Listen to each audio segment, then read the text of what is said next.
This one's about interview skills. So it's just an introduction. It's just an overview of the way that we like to teach the interview skills so that you're matching what the employer is looking for.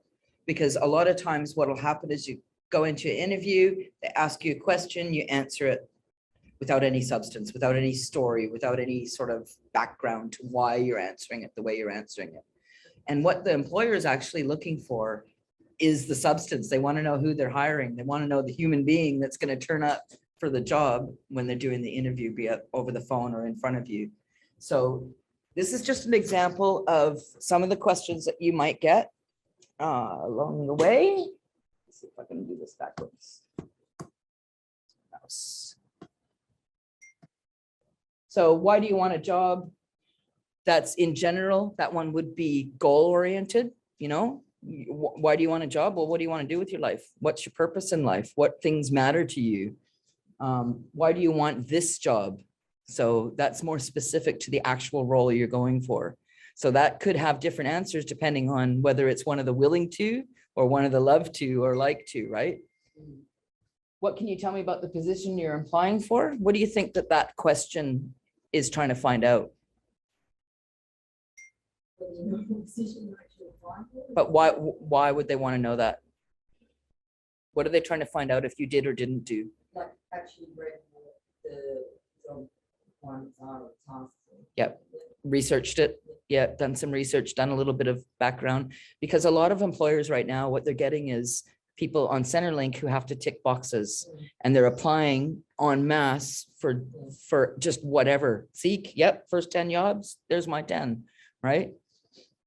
So that helps them sort of see if you're just ticking a box and you're just there because you have to be, or if you've actually taken the time to see what that company means and what their principles are. So again, same thing. Tell me about your company or the position. Those are finding out the same thing. Have you actually bothered? Are you actually interested in this job? What is your greatest strength and what is your greatest weakness? What do you think they're trying to find out with those two questions?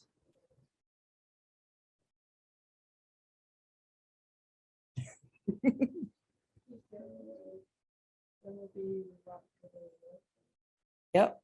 So a bit more personality based.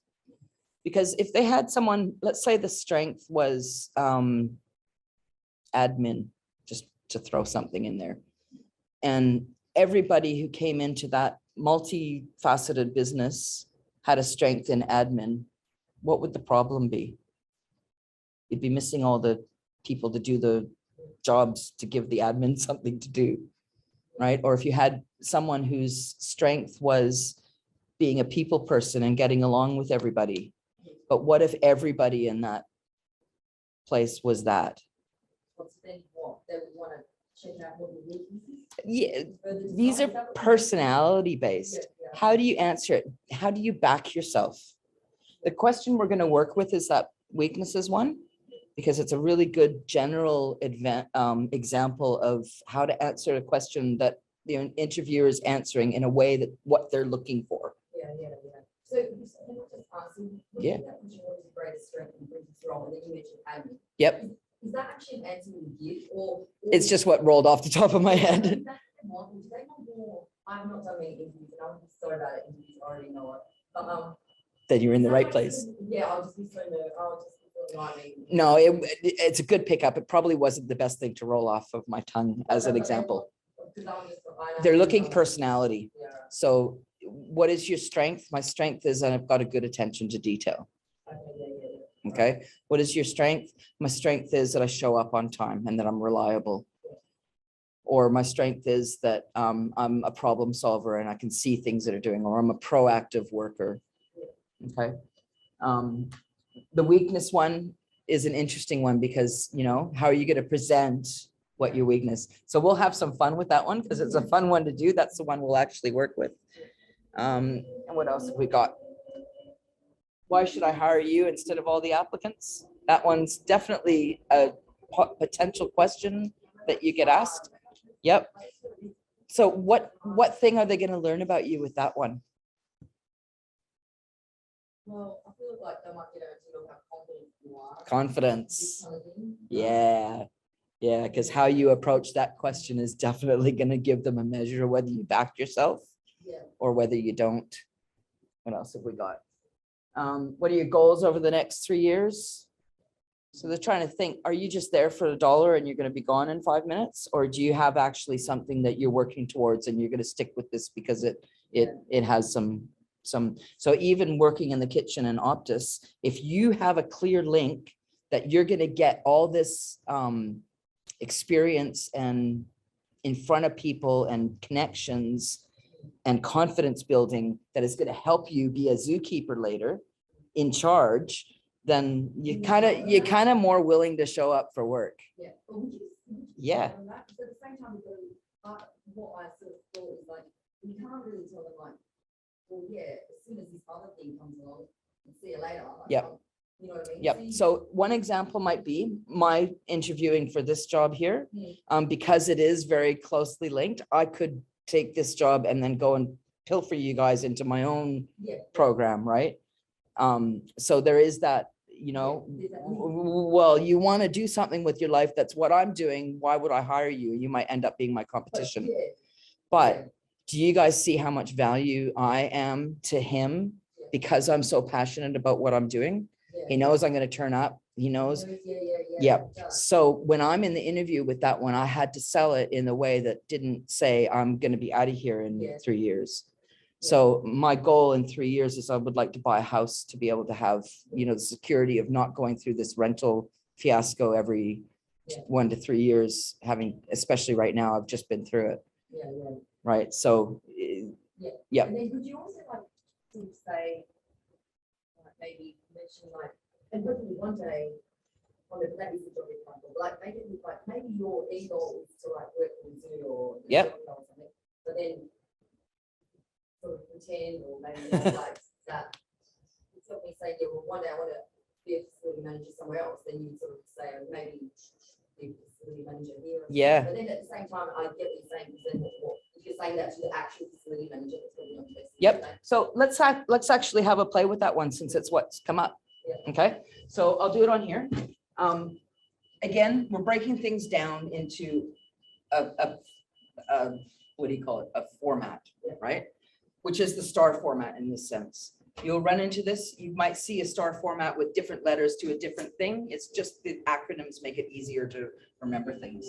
So we're going to use the 3-year goal. And the situation is that you want to be a zookeeper, facility manager, and a trainer, mobile plant. Right? And the job that you're going for is Optus, is a lab, is bartending. Okay, because I want to go with the ones that aren't so much linked. All right, so let's say you're going into a willing to job, you're interviewing for it. They say, what's your 3-year goal? And you're at Optus Stadium saying my 3-year goal is I want to be a zookeeper. Or you're in the lab saying my 3-year goal is to be a facility manager in a wildlife or domestic animal, you know, rescue place. I'm bartending, but I want to be a trainer in there. Okay. So when you get to task, very much drawing on what we've just done with those goals, right? So again, what are you getting from that? The task is like the meat of it. What have you learned, right? What did you get from what you did? That, yeah. And in this case, we're talking goals, right? You don't want to scare the employer off by saying, I'm out of here as soon as I get what I'm getting. So what you would want to do is link it for them. Okay. My 3-year goal, I really want to be a zookeeper. Okay. We're just using those as a 3-year. I know you said 10 years, but we're going 3 years for these ones. Okay.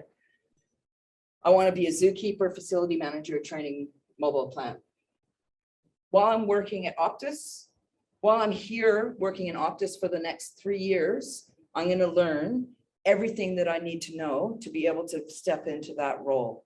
I'm not going to learn the animal side of things, but I'm going to learn the business side of things. Hospitality is that kind of place that you learn work ethic. Okay. So I'm going to spend the next 1 to 3 years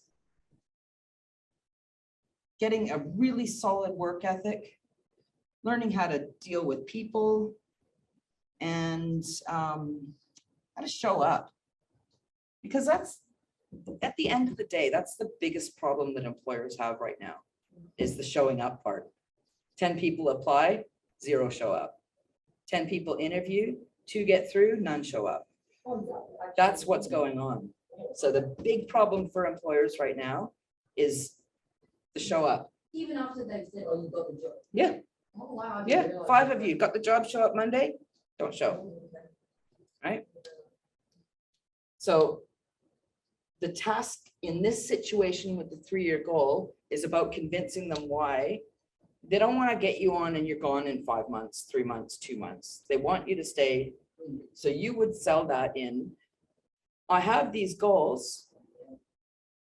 And right now my focus is learning how to be a worker, learning how, what all those little jobs are that need being done, learning the planning, problem solving, funding. Because funding is huge in the research area, isn't it? Yeah, so yeah, I'm perfectly happy to work in the lab here for 1 to 3 years, because at the same time, I'm learning valuable skills. I'm earning the income that I need to be able to step into that role, because I'm not ready yet, right?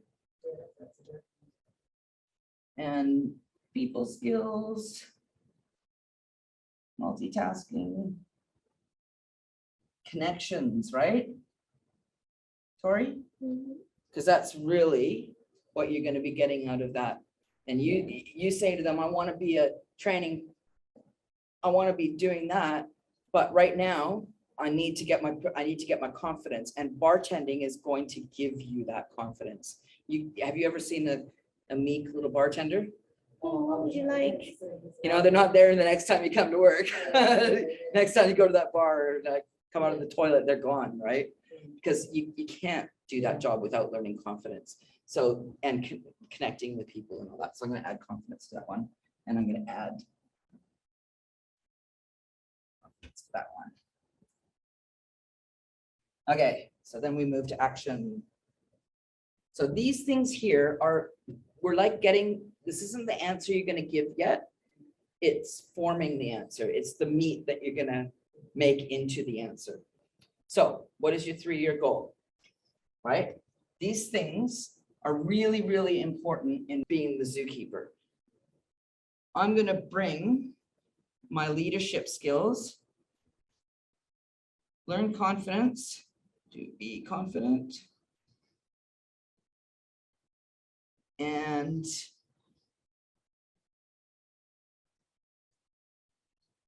I see this as a 1 to 3 year job. I'm not going anywhere in the next year, but I can see myself here in 3 years. Okay, because like you said in the question there, you don't want to scare them away with your answer to that. If I walk into these going, I want a 100-acre property, you know. But with a goal question, they're wanting to see that you have something that you're working towards. You could even, how much time is this going to take up of your life? Yeah. Once you're in that role, you're pretty time poor. So we might just want to enjoy some income, right? Yes. Because what are you there? You're doing a job for them, and what are they doing for you for it? Yeah. Here's have some money. Yeah. Thank you. Right? There's a benefit there, isn't there? So nothing wrong with saying that you're there for the money as well. Yeah. Right? Because that is definitely part of the thing. That's really a lot, like I just said, that is the big problem that they're having. They get no staff, knowing that. All right, so confidence, connection, all those things. Okay, so then when you get to the point of what are you actually going to say, right? So ask me the question, what's your 3-year goal? My 3-year goal is to really, really work on my work ethic, showing up, what it means to be a part of a team, from the inside. Eventually, I want to be a zookeeper. All these skills are going to do that, but I can't, I'm not there yet. I need 1 to 3 years. This is the perfect job for me to get those skills. Therefore, you've got me for 1 to 3 years. That's such a good answer, the way you just said it. Right? So what about the facility manager working in a lab? Okay, 3-year goal. I want to be the facility manager of a domestic rescue animal center. But to do that, I need to learn planning, problem solving, funding. You know, funding is a big one. Working in here is giving me the foundation that I need for doing that in 3 years. Same thing in there. Yeah. So you would say my 3-year goal to become a trainer, mobile plant. 3-year goal for you might be to be working full-time, operating a mobile plant, because me as a trainer, I can't come train something I don't have experience in, right? But we're talking about the unrelated job. So the unrelated would be my 3-year goal is to get into full-time mobile plant operations. At the moment, working in this pub for the next 1 to 3 years is going to give me those connections. I'm going to run into people. There's people coming in that actually do that job and can direct me towards it. Boom, you've got a reason, a good, solid answer. Let's look at the strengths. So this person, strength that they bring, excellent time management, attention to detail, ability to build rapport. Do you know what rapport is? That's what I'm doing, building rapport, making you guys feel like like you matter. So relationship building, basically. Task, that's my proof. Now I worked in the state elections, had to jump in supervisor account table, had to deal with people who were from all different areas, doing a task that was very, very difficult, aware of the needs of the counting crew. Just to set the scene, has anyone ever worked counting in any of the elections? Oh, it's awesome. Yeah, yeah. It's such an interesting experience. So the fact that I could build rapport quickly, I had 4 strangers I'd never worked with before, and I had to make sure they could handle that situation and didn't freak out because I was a table supervisor. So my strength of building rapport, I've got proof here, don't I, in the answer that I give. So in a previous role as a table count supervisor, recent state election, I was able to maintain calm and efficient work environment under difficult, stressful situations. We had scrutineers watching our every move, and having a cohesive team was of the utmost importance. We had to ensure to keep alert, mistakes weren't being made. We were working quickly so we didn't held up the rest. And due to the efficiency and the system, now see, I've told them 2 of my skills there. Due to the efficiency and working to a system. So that in my answer is telling them that one of my strengths as well is finding an efficient way to do things and, following a system. So my weakness, right? Not that one, that's someone else's. So my weakness is, what's my weakness, Tori? You remember?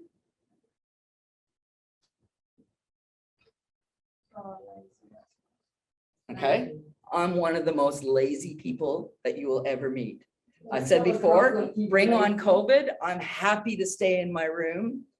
I'll have naps. I'll play with my computer. I'll play a little Grand Theft Auto. I'll do a little research. I'll jump on YouTube. I'll do some of my assessments. Can you say that that's also a great strength because you turn it into being able to finish your task efficiently and sort of.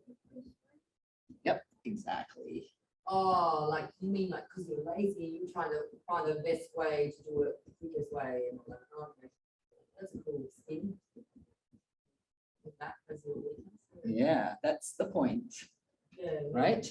So the situation is, what is your weakness? My weakness is that I'm one of the most lazy people you meet.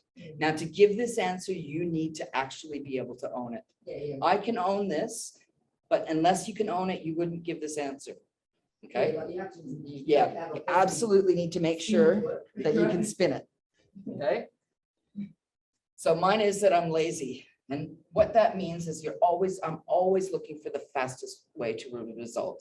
I'm always refining my process. And I'm also quite systems oriented. I don't like not working to a system. I like a system. I systemize everything that I do in my Vibe program, everything I do in my Joyride program.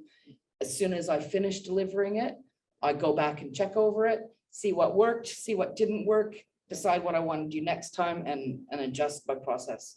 I was given a processes sheet when I first started here. And when I followed it, I found that it actually put me behind. It gave me too much time to do things. And I got to the final week and I was like, I haven't done this, I haven't done this, I haven't done this. And we had all this stuff to finish. Yeah. So I went and went, okay, no, this needs to get knocked off straight off the top. Yeah. And then rewrote it. And then every single month that I deliver that program, there's a new process document from what I got from it before. Because Yeah. I'm lazy. I do not want to get to week 3 of a 4-week program and have all this work to do. Yeah. I want to find the quickest way to get it done to the highest level. Yeah. I'm not cutting corners. Yeah. I'm not taking shortcuts. I'm not sidetracking so that you guys don't get, but I get paid. It's how do I get you guys the best result?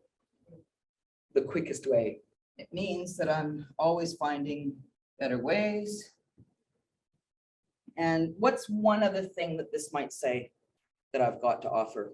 How is that weakness a benefit to the employer?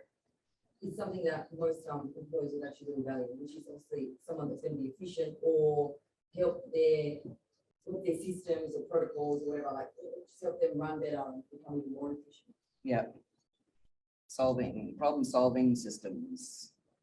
So when I get to the part of delivering this, you ask me the question, what's my weakness? How does it benefit? They're not always going to say, and how does it benefit the role? Yeah. They're just going to say what I did that to make sure that you get that every answer has to be of benefit. Yeah. Yeah. So you ask me, what is the weakness? Weakness is I'm the most lazy person you'll ever meet. When I say it like that, it gets attention.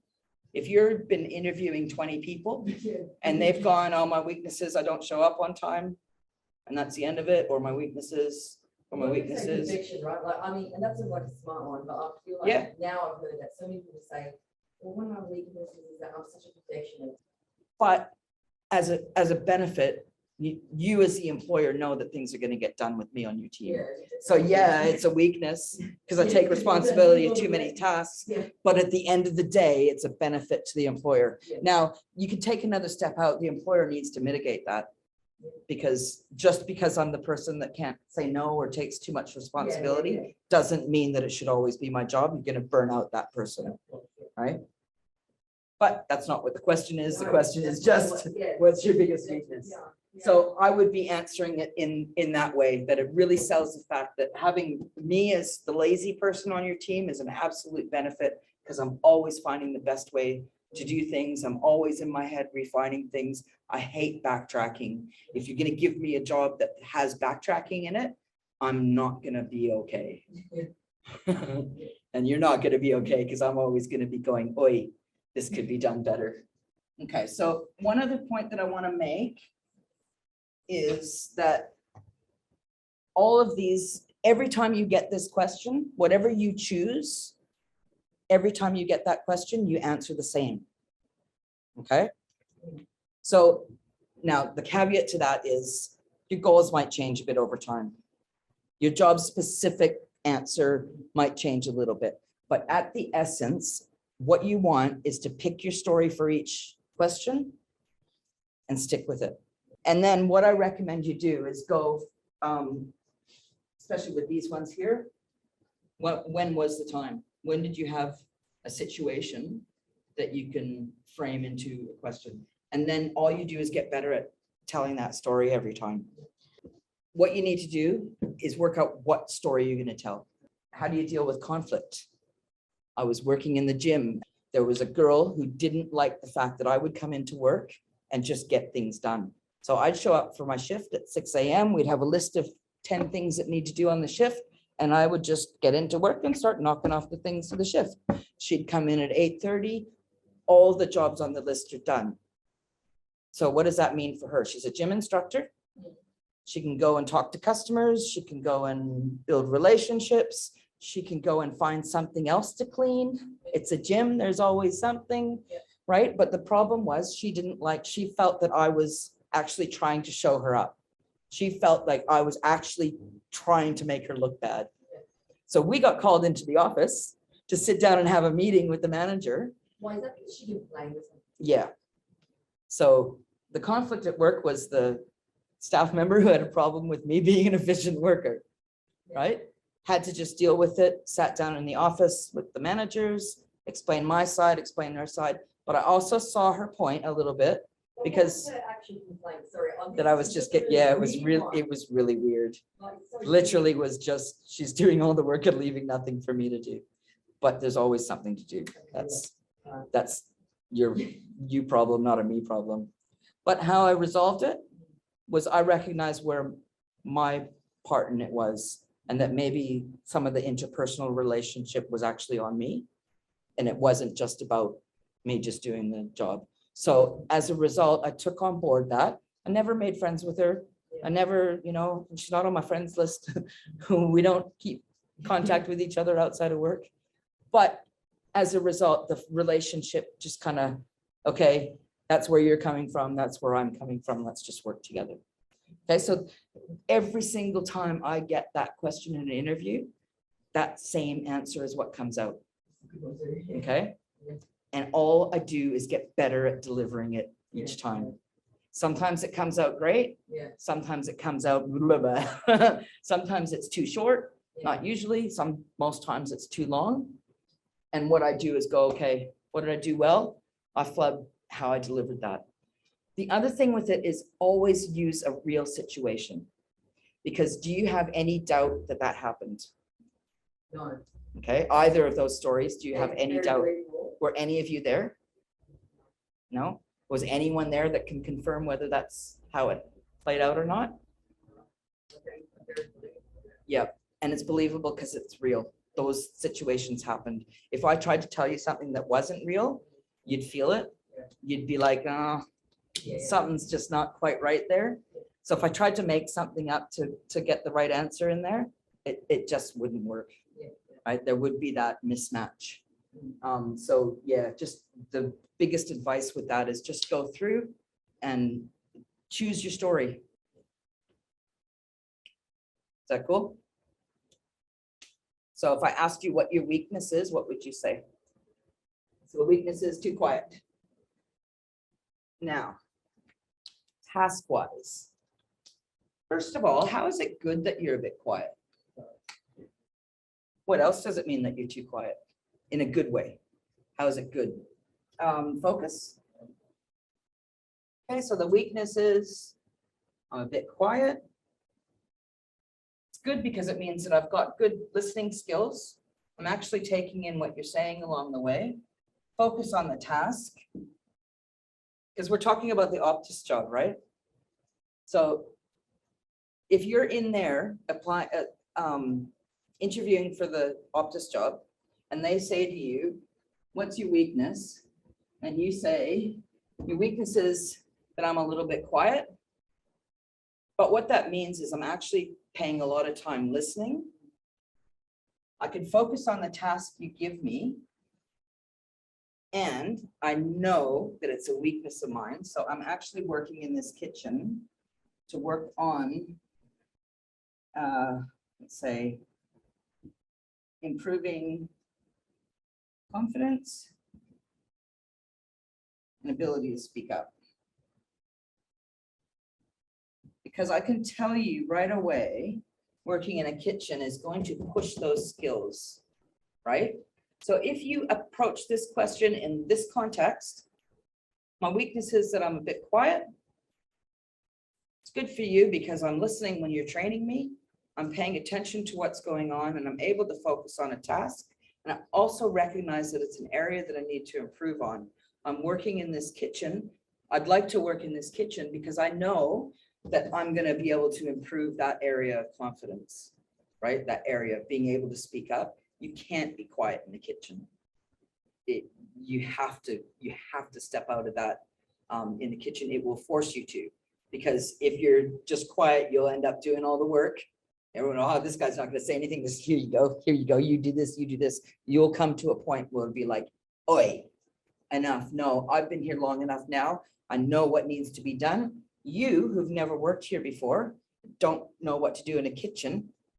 You can go do this and you'll be able to speak up because you'll actually have that confidence behind you of doing it, right? So you're making the link for them directly. Yeah, my weakness is the quiet, but duh, that's why I'm here, right? I'm coming into your kitchen to overcome this. That's a selling point for them. They actually see a reason for you being there. Cool. That's where you go, okay, ask me the question. Here's my answer. What did I do well? What could I have done better? What will I do next time? Let's go and write down the actual words. So the challenge on you guys' part to take away from this is to go, okay, I'm going to sit down and work on these things. There's the guts. Doesn't matter how it comes out because it's not going to go into the sentence. And then go, okay, my weakness is that I'm too quiet, and working in the kitchen will make me speak up, right? So that's where you can start with that. And then what you do is you deliver it, you see what comes out, you come back to your sentence and you refine it. Just like, you know, the call center people that you get the telemarketer calls back in the day when that used to happen, they're working to a script, aren't they? They're saying the exact same words every time. So every interview you get is just an opportunity to get better at answering those questions. And if you do this with a few, even if you really nut it out with just one or two of the questions, what you'll find is whatever question they ask you, take a second, think about it, come up with an answer, because you already have this. They're not just looking for this. No, give them a story. Tell them who you are. Sure. Don't tell a massive long story, but keep it relevant and pick something that you can use again and again. Because if you just have the trigger of what is a conflict that you've had at work, where's the time you've gone over and above for a customer? Make sense? Awesome. Did you get some value out of that? Yes. Yep. Did you get some value out of that doing it again? Any questions?